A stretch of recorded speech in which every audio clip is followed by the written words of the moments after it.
So good morning, everybody. Thank you very much to everyone who is with us in the room and everyone who is watching this session online. My name is Dominic Register. I'm a program director at Salzburg Global Seminar and the executive director of Karanga, which is the Global Alliance for Social Emotional Learning and Life Skills. Our session this morning, this fireside chat format, is about learning to be well and prioritizing the well-being of students, teachers, and school leaders. We have two amazing speakers with us this morning. One is actually with us in the studio, and the other is just making his way here, so will be joining us momentarily. And as I said, we're going to be talking about prioritizing well-being.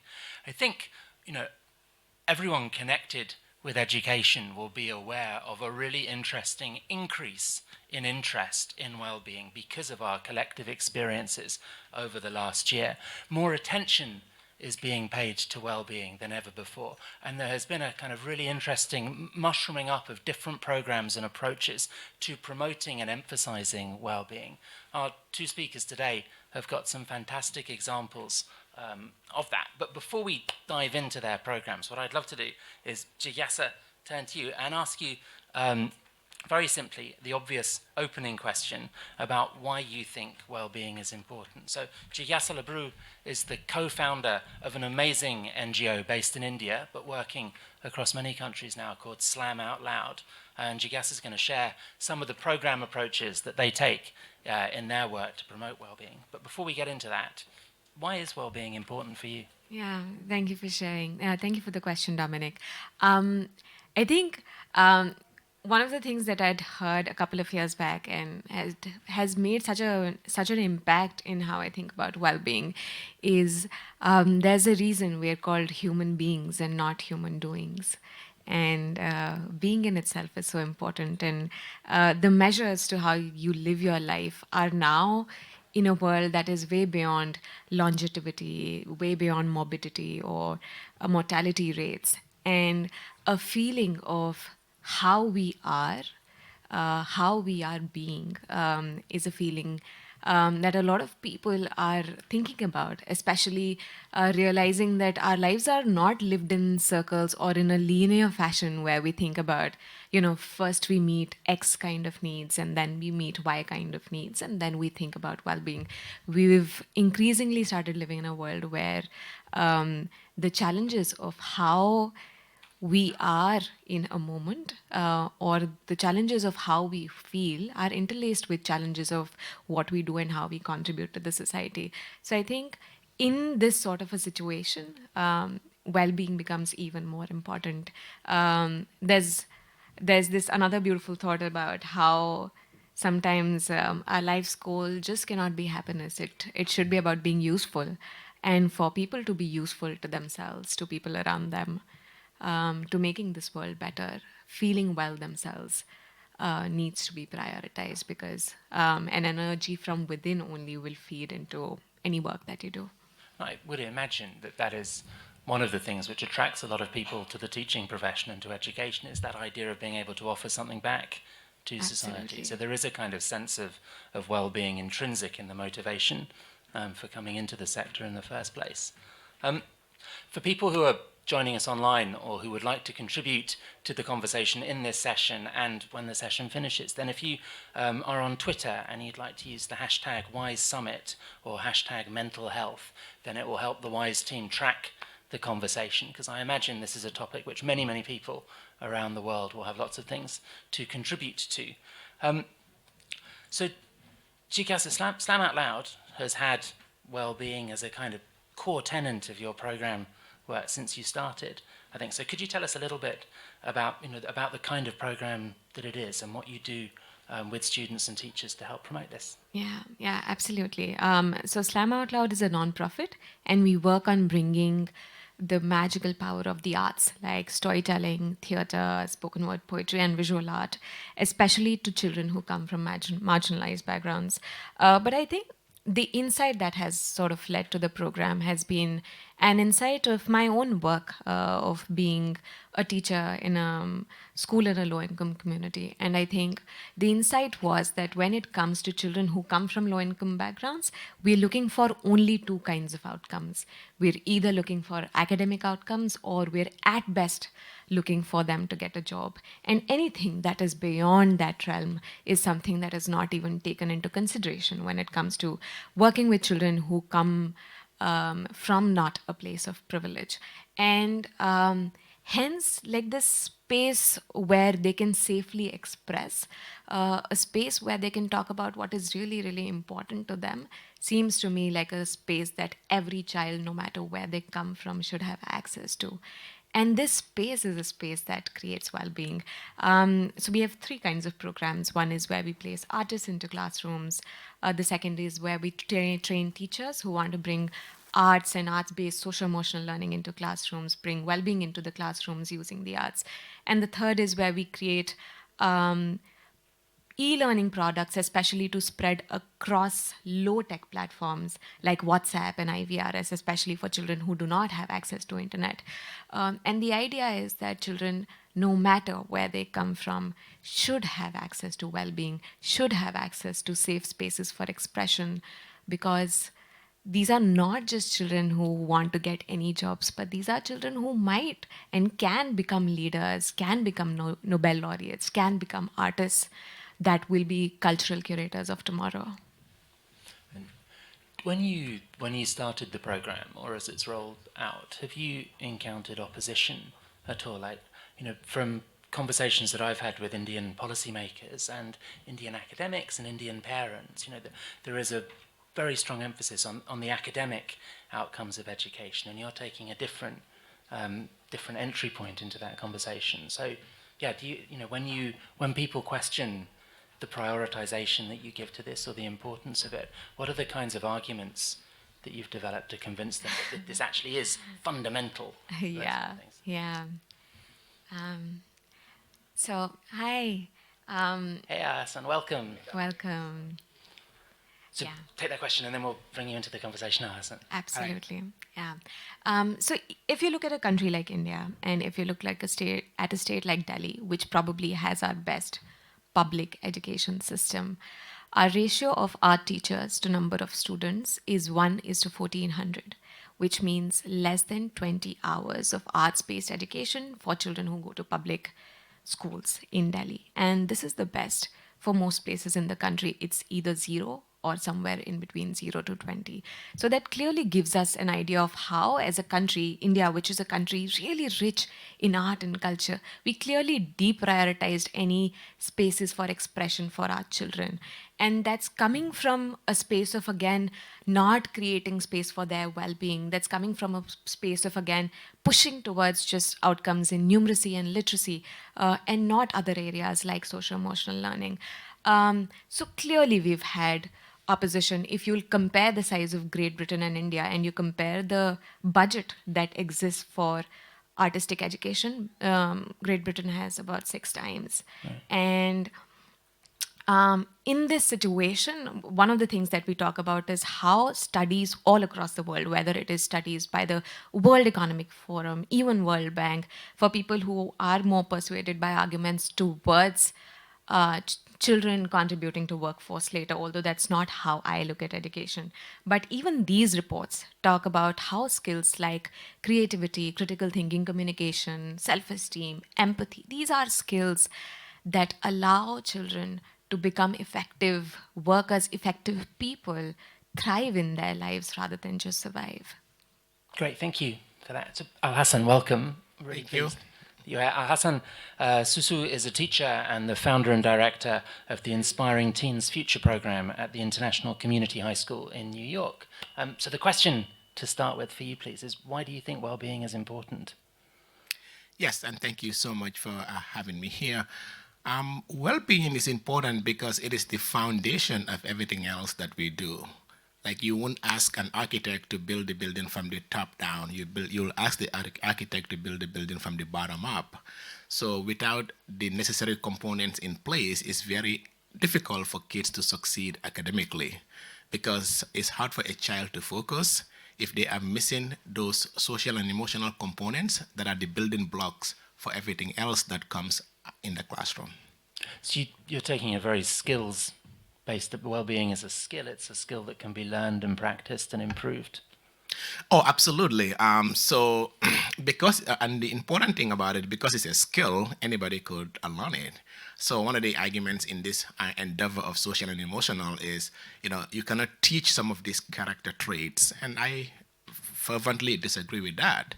The reason I disagree with that, because as an educator, I have seen the impact of before and after. And as a result of that, knowing that it's a skill, the good thing about that is that anybody could learn it. And so can you tell us a bit about the program that you've developed in your school and the kind of skills-based approach that you're taking to well-being? Yes, so I teach at an all recently arrived immigrant school in the South Bronx. The district I teach in is the poorest congressional district in the United States. And my students come from 30 different countries and they speak 15 different languages. So when they arrived in the US, their first destination is that district. So when I started at my school, only 28% of our students after graduation were pursuing higher education. As an immigrant myself, I know the detriment of that because that is going to lead to a cycle of intergenerational poverty. Because without giving kids a direction, they will just follow through whatever traps is out there for them. So when I started at the school, then the first year I was doing these activities in my classroom in the world of social and emotional, teaching them about communication skills, how to regulate their own emotions, and putting those foundations in place. Our standardized test score went from 29% to 69% within a year. And as a result of that, I was thinking, well, if these practices could lead to these outcomes, what if this turns out to be formalized into a program that could give them a framework of how to pursue life after high school? Then I formalized those activities we were doing in the classroom and turned it into a before school program, which at the time was insane because our students are notorious for coming to school an hour late. What would make you think that they're going to come to school an hour early? This was my principal's question. I said, well, I don't know that, but I do know one thing though. We all spend time where we see value. If the kids are able to see value in this program, well, they will show up. The first year, 29 kids enrolled, 100% of them graduated, and 100% of them went on to college. And then the following year, it grew to 42. Long story short, 7 years into the program, 70% of our seniors would come to school an hour before. As a result, when I started at my school, our graduation rate was 31%, but now it's at 84.9%. And a large part of that is because if you are getting 70% of your students in the building an hour before, well, that takes care of your attendance problem. And that's a really powerful advocacy argument, isn't it? That, irrespective of people's priorities, but for their children's education or for education outcomes, if you can show that a particular program intervention has achieved this really significant increase in addressing dropout, in addressing completion, in addressing attendance, and in addressing academic attainment, then you've got a very powerful argument to make. Have you found other teachers in the school adopt the program, or is it still something that you're doing uniquely? Initially, it was just me. Like any program, when I travel around the U.S. and the world, the question I always ask it, well, how do you get other people on board? Well, you do it successfully first. Then others will buy into it. So you don't have to convince anybody. Data could prove your results will be the invitation to the program. So the first 3 years, it was just me, and then the kids will come too late to their other classes, but then they will show up early an hour before the days this program happens.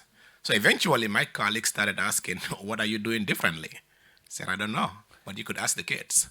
So my principal eventually approached me to do a survey, and we found 3 things. The kids said, number one, the expectations are very clear, which is very important in any endeavor. Number 2, this is something that they could implement right away and they are seeing a positive difference in their lives. And finally, they feel like they are a community. And as a result of that, one of my colleagues in 11th grade said, well, I'm definitely doing it in the following year. So he did it. So in 11th and 12th, I teach 12th graders. Long story short, now the entire school does it as a 2-day advisory program. That's fantastic. And I think, that idea of using the intervention to build a sense of community is a kind of interesting point of contact with your work, isn't it? There is an increasing body of evidence that shows how students' sense of belonging in schools reinforces academic attainment. I think the OECD study on social and emotional skills that came out about a month ago has a big section on the data and evidence around this. But so a lot of your work, Jigasa, is about developing that sense of collective identity and community, but through an arts vehicle. And have your schools been able to report a similar increase in academic attainment? So I'd begin by saying that, tracking social emotional learning metrics, which is how children are growing across social emotional learning skills, is a completely different tracking as opposed to like tracking how they're doing academically. So while we've seen that children have also done well academically, I feel that children growing in social emotional skills is a data set that can stand on its own. Like it does not need the crutches of academic support as well. So while I agree with you and while we have data and we've seen how children also use that in academics, but I would also want to say at this point that it's like these are two different things that children like can excel in, and they can also exclusively excel. However, if children do not like have a sense of well-being or do not have social emotional learning, often academic success can bring them down rather than raising them up. So they will need social emotional learning to lift up. However, having said that, some of the things that we've seen children do have been, getting on stages, really speaking their truth to power. We have a very powerful spoken word poetry program, and we see children writing about issues coming from, the communities that they come in, talking about identity, talking about color, talking about what it means growing up as women in India. And when I hear children really speak their truth to power, at that point of time, I feel like they have a voice, and that voice is going to help them in life, regardless of the academic standing they have, irrespective of it. And while that's something that's parallel, I wouldn't want our program success to be based on like how children are doing academically. We had one of the kids, Supriya, recently. She performed at Finland, and she's a child who comes from a community where you would often define outcomes for how her life is going to look like. But she's also a child who talks about things that are important to her. She's a child who uses negotiation not only, in the classroom, but also in her life to negotiate for change. And she's doing well academically as well. But she also takes spoken word poetry workshops for other children and adults. And so many children have from our program have gone to be like TEDx speakers, performed at biggest national art festivals, are on the path to becoming artists and doing other things. But I feel that they can stand on the ground of their skills being developed without us having to link it to academics all the time. Absolutely, and the social and the emotional is not in service of the academic. Yeah. But I think when we're thinking about the arguments that you can make or the way in which you can articulate the value of these kind of interventions, there is the value in and of itself, and then there's also the way in which it supports other education outcomes. I think there well, like you said, there is a very strong correlation between social and emotional skills and well-being and academic attainment, and it's not a kind of dichotomy between the two. They're mutually reinforcing.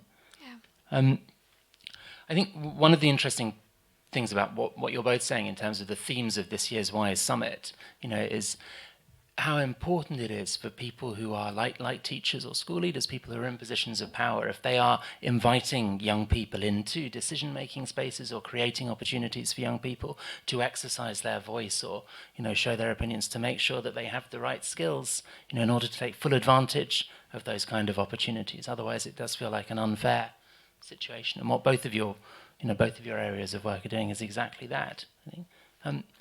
we focused a lot of the conversation so far on student well-being, and do you see ripple effects, in terms of teacher well-being or parental interest in the approach? And do you find if you start with a well-being intervention for the individual student or for the class, it does ripple out and impact on the school community and the family and things like that?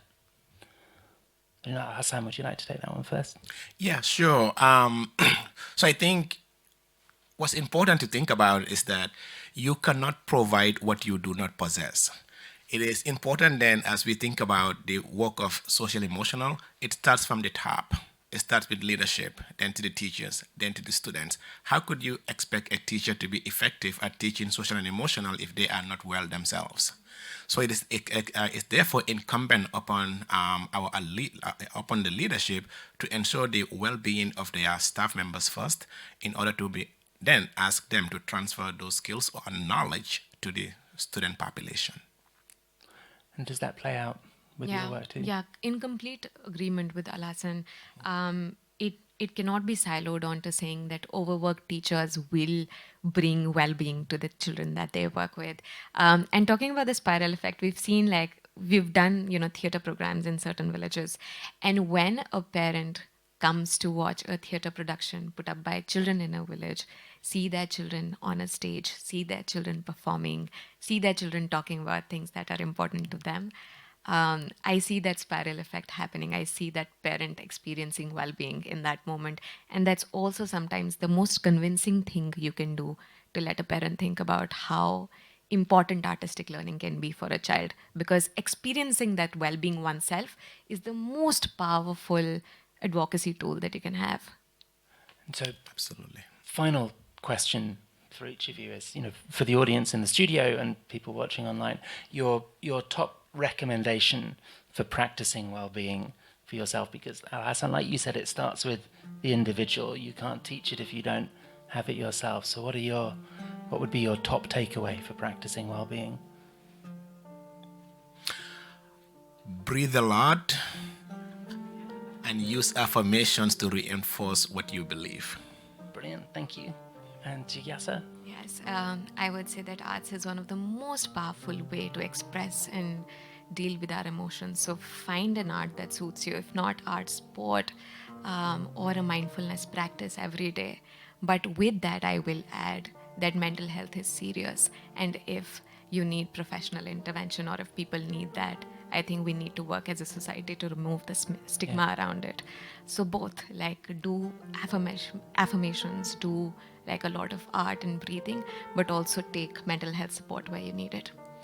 Great, thank you. So Alhassan Suso and Jigyasa Labru, thank you both very much for all the work that you do and for sharing your expertise and ideas with this discussion, with this fireside chat. And thank you everyone in the audience for being with us today. Thank you. Thank you. Thank you, Dominic. Thank you. Excellent.